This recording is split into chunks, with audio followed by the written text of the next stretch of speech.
Hello, hello. Welcome back to Finding Spirit with Tabs. I'm your host, Tabs McCaffrey, and I'm a developing medium here in Saskatoon, Saskatchewan, Canada. On this space, I share my own personal journey as I grow and develop as a psychic evidential medium. I know I'm going to put all of those together and really sharing everything and anything spiritually related. It's like a choose your woo adventure. I never used to see myself as a person that was like into the woo, and now I think I'm so deep, it's like right up to my chin. I even think that sometimes I tone it down a little bit on this podcast because who I am today and who I was a year ago are like just two different people with two different belief systems, and things just keep happening that make me question more and more what my belief systems are and how they work. It's just once you start dipping your toes and you start awakening to the different dimensions and the different frequencies and spirit and all this other stuff, it really starts to make you question things and maybe what your belief systems were before. And yeah, I feel like there's just no walls on what I think anymore. Before, I fit into this little box and this is how it works. And I'm a licensed pharmacy technician, so I'm generally a very data analytical person. And now I'm just like, there's no boundaries in what I think or what I'm open to learning about. Okay. That was a long intro. That was longer than normal. So I'm so happy to have you guys here for this episode. We have some fun stuff. I have a really big announcement coming up, and I know I've been talking about this group reading and I'm finally announcing it. Tickets are on sale for it.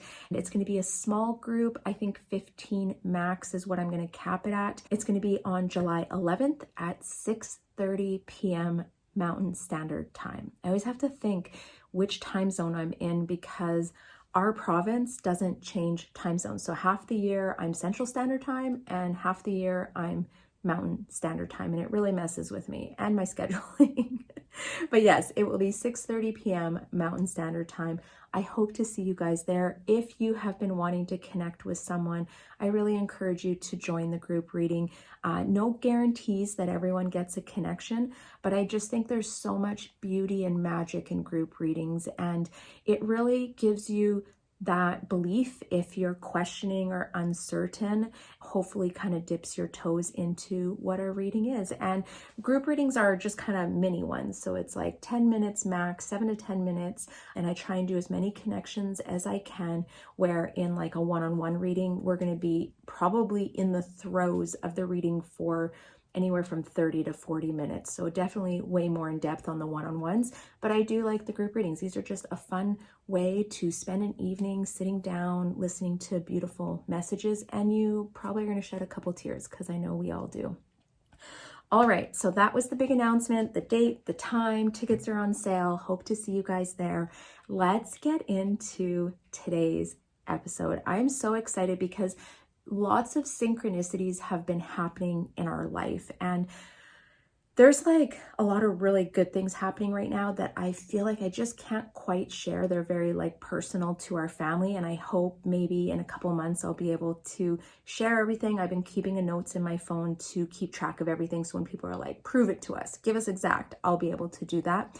But for right now, I wanted to do signs that your loved ones are reaching out to you.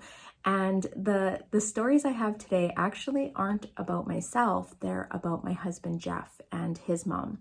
So we lost his mom, oh gosh, almost 4 years ago. And she really was the glue to the family, and her loss was really hard for everyone. And it still is to this day. Now, Jeff and I have, I think we have a unique relationship with her. We talk about her often, at least once a week we talk about her. We get a lot of little signs in our family. Both of our girls are very in tune to her. And I just want to give one little story. So my oldest graduated from college this year, and she was going to kind of this grad banquet for just the students. And after the grad banquet, she was coming home and someone was setting off fireworks in our town or in our city. And she called us up and she's like, oh my gosh, I think it's Grandma. She's like, fireworks are going off. Grandma's celebrating my graduation. And yeah, his mom never got to see her go to college and graduate. So it would have been a really, really big deal for her. And even as I say it, I can just feel it in my heart. And it's just so special when you acknowledge those small synchronicities that come through. I'm going to share the 10 signs that your past loved ones may be trying to reach out to you or send you little messages. And then I'm also going to tell the few stories about Jeff and what has been happening recently, because it's been so much fun. I'm so happy that he is on the same page as me and just open to all of this stuff. And I think definitely hearing the stories and, like he said, knowing that everything is true. And he's like, I trust you. I believe everything you say. He said it changes how I experience life. So let's go over these 10 signs first, and then I have the fun stories. First sign, and I think this is like one of the most common ones that everyone thinks about, and it may not necessarily be to a loved one, but it's repeating numbers. And sometimes these are also called angel numbers. They're numbers in sequences. So you may see 111, 222, 333. Each one has its own unique meaning, which I think I should do a video on that one, because that's really fun when you start to learn the meaning of each number sequence. In our family, we have very unique ones, and they go back to our dirt bike numbers. So as a family, we used to race motocross, and Jeff's number is 698, and his old postal code used to be S9A, so it turned into 698. And I don't know how he converted those numbers, but it's always been his number that he has used. My youngest, her dirt bike number was 313, so she looks for that number. So anytime her phone, the time is 313, she screenshots it, my husband screenshots it, my husband looks for 698 all over. He sees it probably at least once a day. It's actually crazy how in tune those two are to repeating numbers. I don't really notice them, but I feel like it's just, I want to say where your focus goes, energy flows. Repeating numbers isn't my focus. For them, it is. So if you see repeating numbers in your life, I recommend looking them up. Maybe you have a certain number sequence that's important to you. Every time you see it, just think of that. That is a message from your team, angel numbers, a lost loved one, whatever the importance is to you. The second one is synchronicities. And what a synchronicity is, something that maybe you would normally call a coincidence.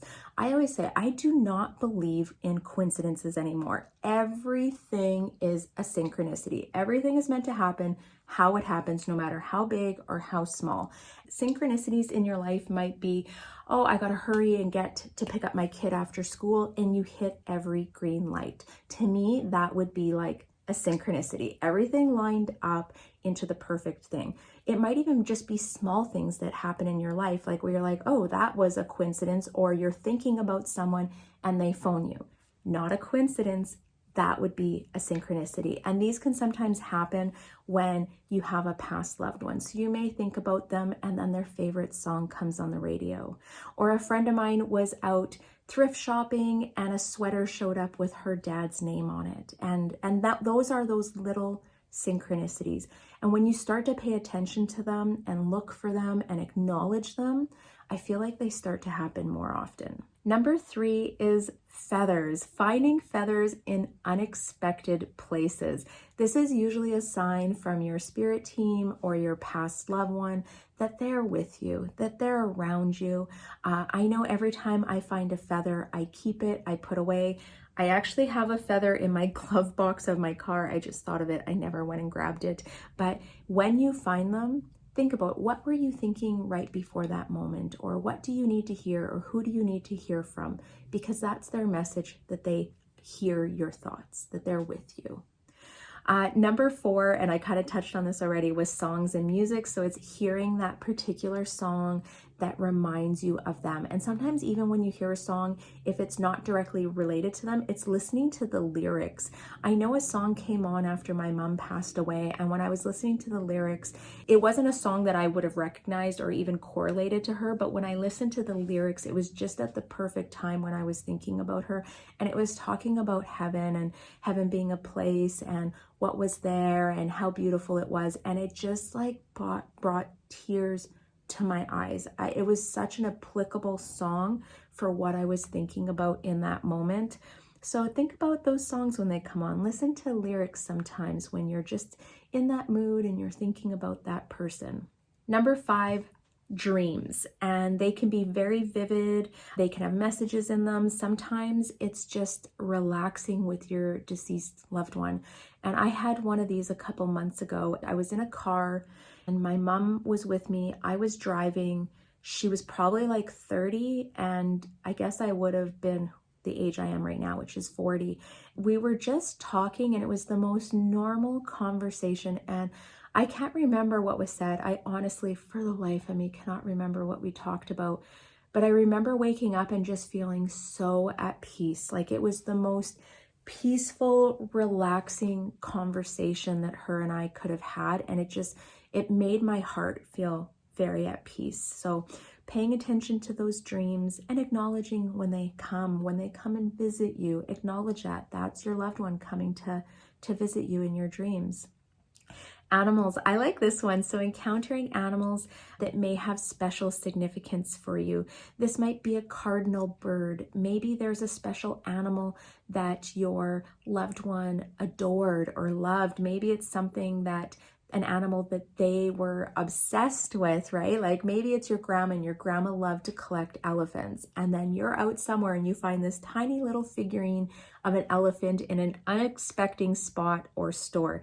Those are the signs that you need to pay attention to. Number 7, and I think this is a very common one for people, butterflies and dragonflies. These insects are often symbols for past loved ones. So when you see a butterfly, that is your loved one around you. When you see dragonflies, it is probably the 2 most common that I hear of. Those and specific types of birds that will remind people of their loved ones. Number 8, finding coins in unexpected places. Specifically for this one, it's actually dimes. If you find a dime, it's your loved one, and you're supposed to pick it up and check the date, because sometimes the date is also very specific to the memory that they're telling you about.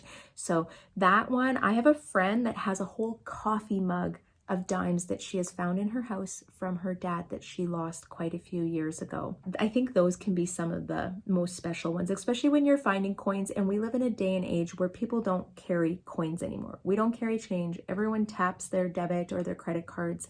Finding coins is pretty special now. Number 9, and this is one of my favorite ones, it's feeling their presence. You know, when you're just sitting there and you're thinking of them and you can just feel like the warmth of their hug, or you can hear their voice, or you know what they would say to you, that is feeling their presence. And when you feel their presence, trust it. It's them. They're with you. A lot of times when I'm sitting with people, they'll ask, well, you know, this happened. Do you think it was them? 100%. If you think it's them, it's them. Okay? Don't dismiss it. Don't let it go. How would you feel if you were always trying to contact someone and they would dismiss you, right? It feels better when people are acknowledging. So if you think that it's them around you, trying to reach out to you, acknowledge them. Say hi, right? Have a little conversation. I think you would be surprised how much they're actually around you, helping you and influencing your life. And then the last one, and I've talked about this quite a bit, is electronic disturbances. This is lights flickering, electronics malfunctioning. This happens in our house a lot. Our lights will flicker. It actually happened on the weekend. I was playing cards with a girlfriend at the lake, and we were talking about different spirit stories. I always tell her all the new spirit stories I have. We were kind of chitty-chatting about this recent spirit story that I had, and our lights kept going bloop, bloop, bloop, bloop. And we're like, okay, we know. And then bloop, bloop. It was so funny. Jeff was sitting on the couch and he was like, okay, this is creeping me out. And I think it's just become so normal. It doesn't bug me anymore. It doesn't bug me. So those are the 10 signs that if you are receiving these, accept them, acknowledge them, say hi, have a little conversation. There is no such thing as coincidences. There's only synchronicities. So now I want to go into the couple stories that I have with Jeff and his mom, because we had 2 things happen on one day. I'm going to rewind back. I don't even remember when this happened. It was probably in fall sometime. Maybe it was even last spring before I had my spiritual awakening. But there was a day and something big was happening on the day. I can't remember again. I'm so sorry, guys. And Jeff got a message on Facebook that his mom wanted to be his friend. And Jeff and his mom were friends on Facebook, and we've never shut down her Facebook account. He just thought it was so wild. He said, I needed to hear from her that day. Like there was a big thing going on. I can't remember, like maybe something like a big life thing. And he said, it just felt so good to see that. She brought just the biggest smile to my face. So that was like quite a while ago. He's had some really neat connections. He has found 2 dimes. One was outside of work in like a little mud puddle, which he picked it up, went and cleaned it up, took it with him. And then there was one last night. And this morning he was like, hey, there's a dime laying on our bed. It was still laying on our bed after we both slept all night. And I was like, oh, I didn't even see it. He's like, I thought it was yours. I'm like, no. I said, if you found it, it's yours, Jeff. And he's like, I bet you it was my mom saying Happy Father's Day, which I was like, yes, absolutely. That was her saying Happy Father's Day. And it's crazy because Saturday night, so I guess Sunday morning, which was Father's Day, he woke up and he said, I had kind of the craziest dream last night. I'm like, oh, what happened? He said, I was at work and I had left my phone somewhere. And he said, someone picked up my phone and they came walking up to me and said, your mom called. And he said, I grabbed the phone and I woke up, and he said, I think it was just my mom saying hi. I'm like, I agree. I believe that. And it's so funny because all of this is happening around Father's Day, and we both just agreed that it's his mom saying, Happy Father's Day, thinking of you and just proud of you. And yeah, and proud of the dad that he is. I mean, Jeff is a really great dad. And I'm so proud. I can't imagine how his parents feel, just proud of him being a father and how good of a father he is. So, all right, that is the little stories. I hope they bring a smile to your face. I would love to hear your stories. Have you had anything recently where your loved ones have come to visit you? Do you have any crazy stories of your loved ones coming to visit you in the past? Please drop it down below and share with us. I think when we read these comments, they just inspire us more. They make our belief stronger, and they bring warmth to our hearts, right? They just make us smile. So I hope you enjoyed today's episode as we share the signs from Spirit. I hope they help you in your life, and maybe you'll start paying attention to the signs a little bit more going forward. All right, if you haven't already done this, please follow or subscribe to this show, whether you're listening to this on podcast or on YouTube. Also, if you're on YouTube, please give it a like and drop down below in the comments. It just helps my channel grow out in the YouTube universe, because I think there's value in walking this path together, right? And finding Spirit together. All right, guys, I am going to let you go. I hope you enjoyed today's episode, and I will see you next week on Finding Spirit with Tabs. Bye.